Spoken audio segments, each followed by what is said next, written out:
South Carolina Republican Senator Tim Scott has taken a major step toward running for the White House in 2024 by announcing he has launched a presidential exploratory committee. In a video shared with Fox News, Scott spoke about his message of faith, hope, and unity, adding, "This is the fight we must win. And that will take faith. Faith in God, faith in each other, and faith in America." On this day, April 12, 1861, in this harbor, the first shots of the Civil War were fired and our country faced the defining moment: would we truly be one nation, under God, indivisible, with liberty and justice for all? America's soul was put to the test, and we prevailed, Scott said in the video. Scott added that today, our country is once again being tested. Once again, our divisions run deep and the threat to our future is real.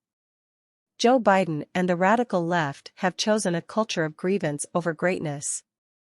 They're promoting victimhood instead of personal responsibility, and they're indoctrinating our children to believe we live in an evil country, Scott said.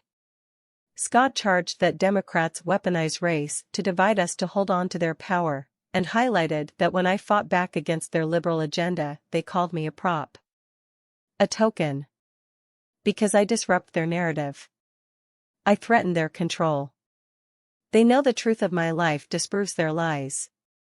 In announcing his exploratory committee, Scott vowed that he'll defend the Judeo-Christian foundation our nation is built on, and protect our religious liberty. And he pledged to stand up to communist China, and restore opportunities for hardworking Americans to thrive and prosper and fight to give every parent a choice in education so their children have a better chance in life.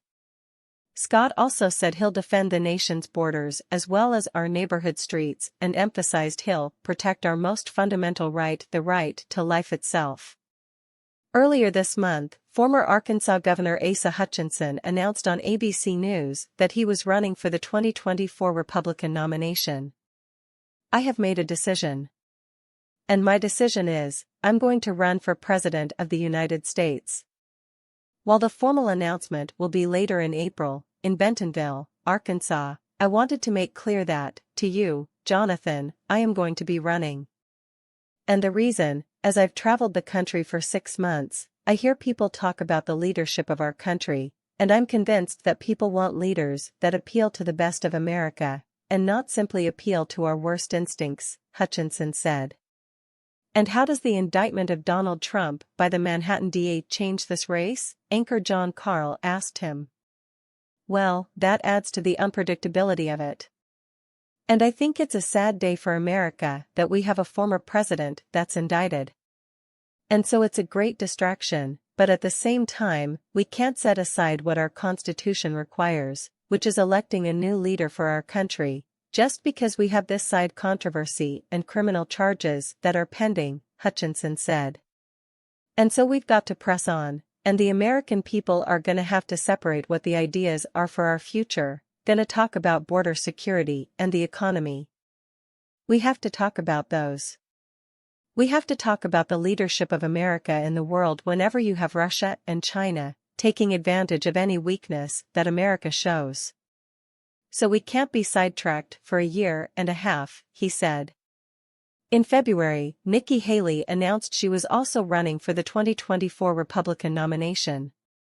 The Washington establishment has failed us over and over and over again.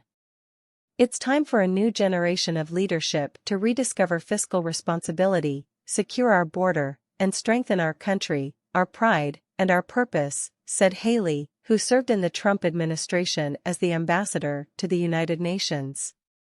The railroad tracks divided the town by race. I was the proud daughter of Indian immigrants. Not black, not white. I was different. But my mom would always say your job is not to focus on the differences, but on the similarities.